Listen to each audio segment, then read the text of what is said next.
Bueno, muchas gracias y gracias por la invitación al doctor Castro y bueno, pues veo que es un éxito porque está, pues bueno, la verdad que la mayoría de colegas y vamos a tratar de cumplir con el tiempo y también dar algunas ideas bueno, un poco de del receptor de factor de crecimiento epidérmico. Para esta presentación no tengo ningún conflicto de intereses y bueno, como el doctor había planteado, la presentación es hablar de las mutaciones frecuentes y mucho tiene que ver cómo funciona el receptor para saber qué mutación puede conferir una alteración patogénica o que produzca o dispare la biología del cáncer de pulmón. Entonces el receptor, la verdad que es una de las proteínas mejor caracterizadas, también el gen, y básicamente pues tiene dominios extracelulares, ¿verdad? Algunos de receptor, recordando que hay efectores de baja afinidad y efectores de alta afinidad, principalmente el factor de crecimiento epidérmico, una porción transmembrana, ¿verdad? Que es cortita, pero hoy en día parece que tiene algún rol, a pesar de ser una porción muy corta de 24 aminoácidos, pues se sabe que puede tener algún papel y ya lo vamos a discutir un poco por qué. Y ahora la porción intracitoplásmica, que obviamente es lo interesante, tiene una parte yuxtamembranal, los dos dominios o los dos, perdón, lóbulos de tirosina sinasa y una porción regulatoria. Esta cola de tirosina básicamente es la que se fosforila y obviamente la que interactúa con las moléculas que finalmente van a ser segundos mensajeros. Para poder lograr eso, digamos, en su estado inactivo, existe un plegamiento de estos dos lóbulos. Y, digamos, esto creo que es de lo más interesante de esta proteína, porque, digamos, los mecanismos biológicos que gobiernan ese plegamiento y forman un sitio inactivo donde no se puede unir el ATP, finalmente es lo que confiere la patogenicidad de este receptor, hablando de tirosina sinasa descontrolada. Entonces, en general, cuando hablamos de mutaciones frecuentes, hablamos de las deleciones del exón 19 y las mutaciones en el exón 21, principalmente la L858R. Importante saber, digamos, de estas dos, la principal, digamos, es la deleción del exón 19. De estas deleciones existen hasta 30 variantes, pero sí que existe una más frecuente y tiene que ver también con la actividad de las terapias que vamos a discutir. Y esta, vean que a veces no reportan la lesión del exón 19, sino le reportan esta mutación. Y básicamente, que es la principal de todas las mutaciones que les comenté, es el 73%. Y esto lo que provoca es que hay una pérdida de 9 a 24 bases a partir de estas posiciones. De hecho, todas las deleciones del exón 19 empiezan a partir de acá y luego de ahí están sus variantes. Entonces, de nuevo, básicamente tenemos que pensar en el plegamiento de las proteínas y obviamente los aminoácidos que están involucrados para intentar dirigir una terapia a este sitio.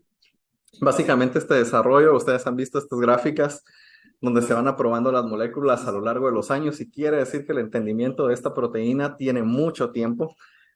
Entonces, hoy, pues la verdad no vamos a hablar, el doctor Hugo Castro me ordenó que no habláramos de todas las alternativas, pero hay que saber que hay bastantes alternativas aprobadas tanto en Europa como en Estados Unidos y que sin duda nosotros trasladamos la información de estos estudios que dieron aprobación a nuestra práctica local. Y sin duda hay un rumbo de tratamiento que van a tomar los pacientes hoy en día. Sin embargo, como ustedes saben, siempre va a estar influenciado en la selección de la primera línea de tratamiento. Entonces, pues bueno, el estándar de tratamiento hoy en día es osimertinib, es un inhibidor de tirosina sinasa de tercera generación con una unión irreversible al sitio. Bueno, cuando está mutado, lo que hace es que se abre, ¿verdad? Los dos lóbulos y permite la fosforilación de la cola del receptor.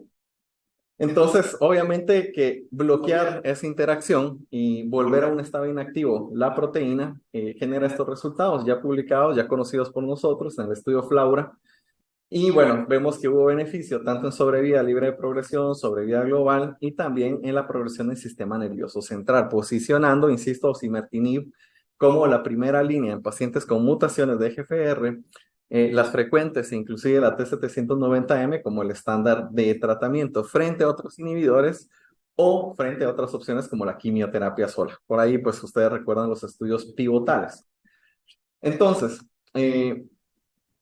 trasladando la información que tenemos mucho de otras patologías donde tienen que ver los biomarcadores o la expresión de moléculas que generan resistencia, pasa muy parecido a la hipótesis de Santini en el cáncer de colon, también para osimertinib, donde tenemos células dependientes del crecimiento por el receptor, las depletamos con el osimertinib, pero al momento de la progresión, múltiples clonas con diferentes mecanismos, ya sea amplificaciones de MET, todas las que ustedes conocen y que vamos a platicar en un momento, tienen que ver en la progresión. O sea, digamos, los pacientes se tratan bien, responden rápido, se previene la progresión del sistema nervioso central, pero finalmente van a progresar.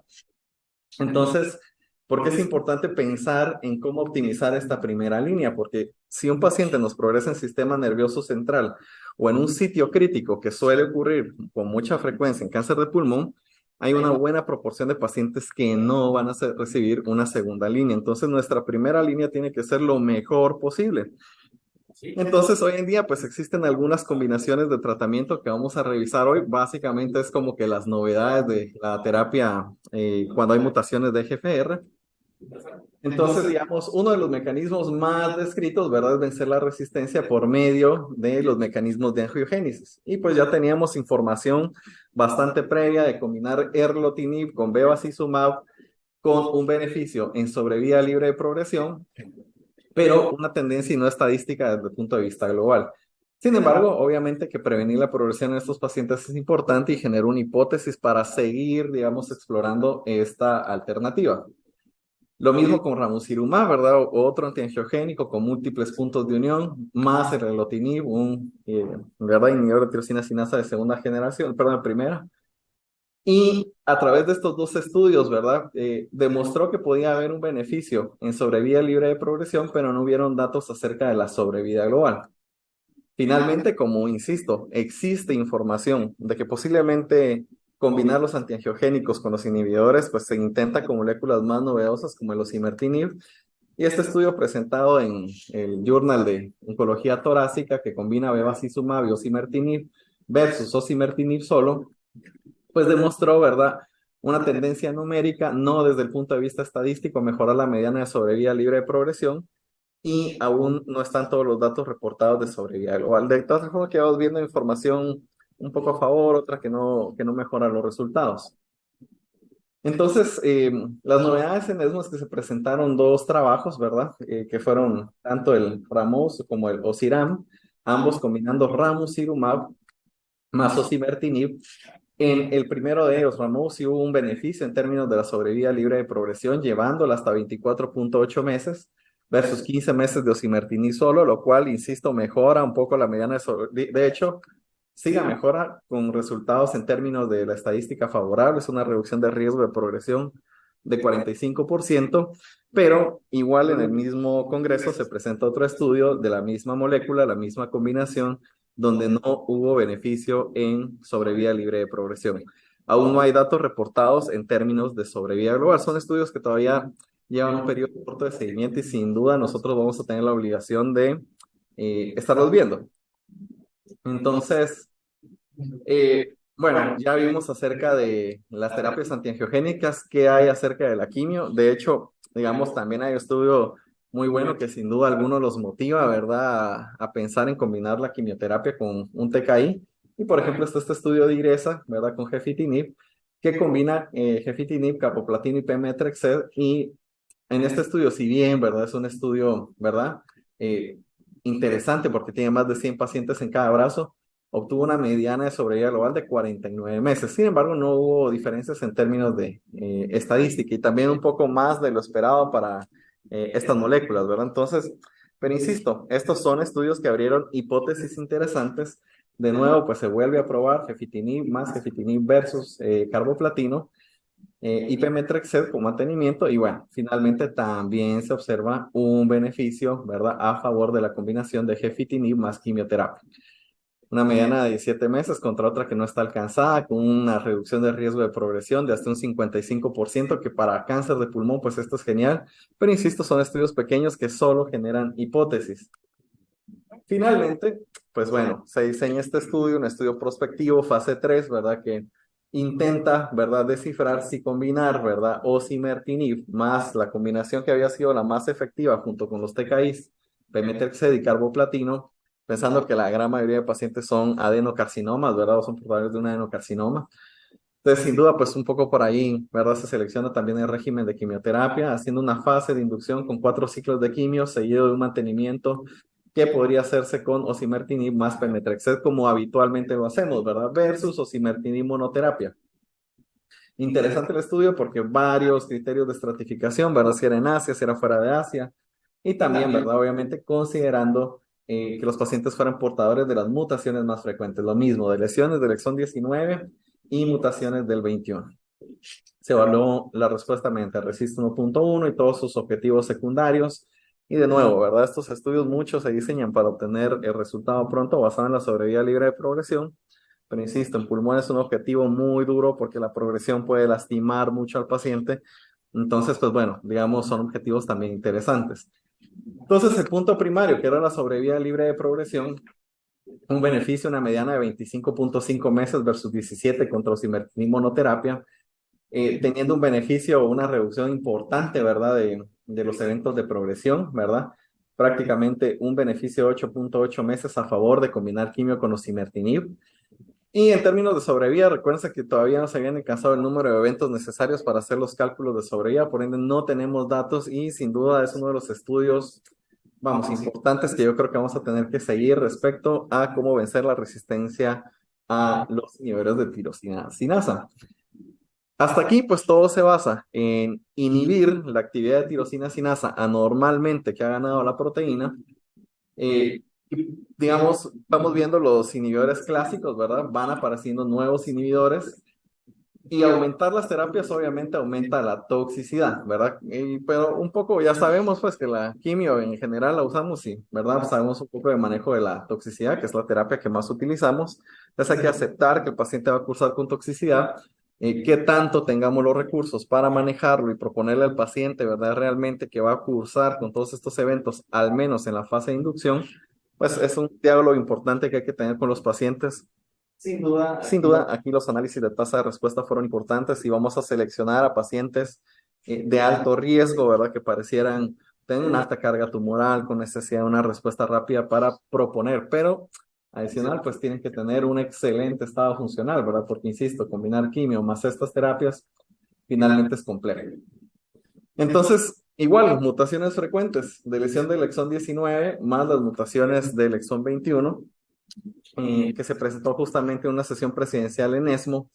Es este estudio mariposa que sin duda Noel lo va a extender, la verdad que aquí los voy a presentar muy, muy rápido, pero básicamente es usar otro inhibidor de tirosina sinasa contra el EGFR más un anticuerpo biespecífico. Bueno, entonces es un estudio que tiene 3 brazos, ¿verdad? Uno que combina, ¿verdad? El biespecífico más el lasertinib y la parte de osimertinib y la sinertinib solo, ¿verdad? Entonces, lo interesante que se presentó ahora fue la mediana de sobrevida de progresión con osimertinib solo, con 16.6 meses versus 23.7 meses alcanzado agregando el biespecífico. Esto en primera línea de pacientes con las mutaciones frecuentes, con una reducción de riesgo estadísticamente significativa del 30% y obviamente no hubieron datos aún de sobrevida global. Comparamos, digamos, tenemos algunos estudios nuevos que nos podrían ayudar a ver si la primera línea va ganando complejidad más allá de seleccionar osimertinib. Y obviamente que con los resultados del estudio Flaura, digamos, beneficio en sobrevida global, ¿verdad? Ya reportado, pues bueno, yo creo que sigue siendo el estándar de tratamiento, datos maduros, seguimiento a largo plazo, pero siempre hay que tener ojo, ¿verdad? Con las toxicidades del medicamento muy asociadas al mecanismo de acción. Son estudios que ya están publicados en extenso, o sea, podemos ver detalles de la población, detalles de los análisis de subgrupos, y eso también gana, digamos, un poco al momento que tenemos que investigar casos particulares, ¿verdad? Y manejos particulares de toxicidad, tener los datos del protocolo, cómo se hicieron, ¿verdad? El seguimiento de eventos adversos es bien importante. Y bueno, entonces yo creo que ese es un punto a favor. Osimertinib quimio, Flaura 2. Bueno, otro estudio que tiene beneficio en términos de sobrevida libre de progresión versus osimertinib monoterapia. Obviamente que vamos a tener lo de la quimio, ¿verdad? Pero es positivo en su objetivo primario. Sin embargo, insisto, no hay datos de sobrevida global. ¿Estamos listos ya para cambiar la estrategia sin datos de sobrevida global? Eso es lo que vamos a discutir más adelante. Y bueno, y sin duda, ¿verdad? Un poco lo que hacíamos de recordar el receptor. Muchas veces nos fijamos únicamente en la parte de interés que está mutada. Sin embargo, estos receptores a través de sus otras porciones tienen efectos que pueden, digamos, sobrepasar el efecto del inhibidor de tirosina sinasa y un poco ese racional biológico de los biespecíficos más un inhibidor del EGFR. Y bueno, este estudio, como ven, pues es positivo, ¿verdad? También hay beneficio de sobrevida libre de progresión, pero de nuevo no tenemos aún datos de sobrevida global. De tal forma que, bueno, es una tarea interesante y sin duda vamos a tener que dar seguimiento al menos a estos dos trabajos para, digamos, interpretar cómo va a ser la selección de la primera línea. Insisto, sí vale la pena optimizarla, porque vamos, yo sé que estoy actuando bien, dejando simertinib pegado a las guías, etcétera, pero hay una proporción importante de pacientes que van a progresar. Siempre les recuerdo que este análisis de la mediana de sobrevida es cuando se alcanzaron el 50% de eventos, pero muchos de los pacientes fueron progresando antes y, digamos, dejemos un poco, yo siempre digo, yo le voy a dar mi osimertinib al paciente y me olvido de él unos 15 meses, ¿verdad? Que es cuando va a estar sin progresión. Bueno, y la mayoría de ustedes que hacen investigación pues saben que no es así. Por lo tanto, insisto que mejorar los resultados del inhibidor solo es vital. Ah, entonces, lo que les decía, ahora estas nuevas alternativas, les quiero preguntar qué piensan de la sobrevida global, de la toxicidad y cómo vamos a seleccionar los pacientes. Antes de que me respondan, agregué unos slides que pues un poco saben que cuando vemos estos datos históricos, desde cuándo se empiezan a describir los inhibidores, cómo se interpreta el receptor y demás, uno lo que va notando es que llevó muchísimo tiempo en entender la biología de este receptor y este punto en particular. Entonces, digamos, haciendo como memoria, ¿verdad?, de cómo se interpretaba o se interpreta la biología molecular en las células humanas, pues hay que recordarnos del dogma central de la biología molecular, que yo creo que todos nosotros pues insistimos mucho en él, porque todos los efectos biológicos de una célula tumoral tienen que ver de la traducción del DNA al RNA y finalmente una secuencia de aminoácidos que antes la pensábamos en una dimensión y generando proteínas de tercera dimensión. Ahora, lo que yo les decía acerca del empalme de los dos lóbulos, que es tan importante conocerlo en el estado inactivo y también en el estado activo, tiene mucho que ver cómo podemos predecir cómo funcionan las proteínas. Y antes se necesitaban métodos de cristalografía, bueno, métodos complejos y caros. Por cierto, todos los involucrados en este proceso de dogma molecular han ganado el premio Nobel, pero este en particular es un físico que apenas ha escrito y recibió un premio que se considera como el premio previo a ganar el Nobel. Entonces se espera, ¿verdad?, que este señor John Gumper lo gane, ¿verdad? Y publican un trabajo que sale primero en Nature, ¿verdad? Hablando acerca del poder de las proteínas. Pero a mí que se me hace fascinante y que sin duda posiblemente van a coincidir en su lectura es el que se publicó en New England recientemente, ¿verdad? Hace un par de meses, en septiembre, acerca, bueno, del área de la biología, ¿verdad? Y en un resumen, yo creo que leerlo es fascinante porque es esperanzador para nosotros que interactuamos con eventos biológicos en pacientes con células tumorales. ¿Qué hizo este físico? Básicamente, con las bases de datos de ADN que existen hoy en día, a través de la inteligencia artificial creó un modelo donde iba a leer todo el ADN y específicamente de ciertas proteínas y se iban a hacer lecturas para finalmente ordenar datos de salida y de entrada de las proteínas. Pero esto es básicamente para saber cómo se pliegan. Lo difícil en oncología o es determinar cómo está el plegado de las proteínas. E insisto, para el EGFR y sus mutaciones justamente es lo que está afectado. Bueno, ¿qué describieron estos investigadores? Básicamente, existe una reproducibilidad de predecir la estructura terciaria y cuaternaria de las proteínas casi del 100% con este mecanismo. Obviamente que ahora mismo lo están viendo en un tema de bases de datos y esto tiene mucha tarea prospectiva, pero sin duda, todo ese proceso largo que pasamos desde, ¿verdad? Conocer cómo era la proteína, cómo unir un medicamento a dicha proteína, cómo son las interacciones de las bases y aminoácidos, y eso creo que es vital. Finalmente, ¿verdad? Este mecanismo o este nuevo proceso de entender la biología de las proteínas se llama el plegado alfa, y bueno, yo creo que es algo que sin duda vamos a tener que poner atención porque va a cortar los procesos y se me hace una muy buena herramienta y, digamos, varios de los que les mencioné del premio Nobel no son médicos, son físicos. Entonces, sin duda, tiene algo que ver, ¿verdad? Un poco entender las interacciones entre moléculas muy pequeñas para finalmente resolver qué es lo que hace una proteína al final. Bueno, muchas gracias. Regresamos a las preguntas.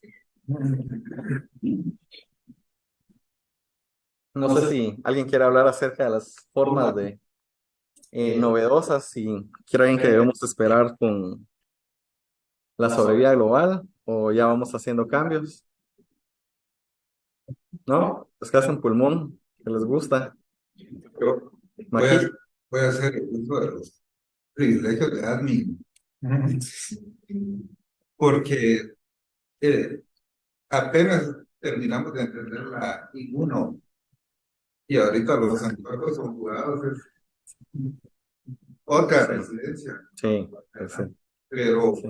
cada vez van siendo más alternativas para los pacientes y eso es lo que hay que perfilar bien cuál es el que se va a mejorar con qué tipo de producto, pero esos anticuerpos ya te hacen como que si la inmuno fuera cosa, eso es como si y, y, y la cosa es el acceso al anticuerpo.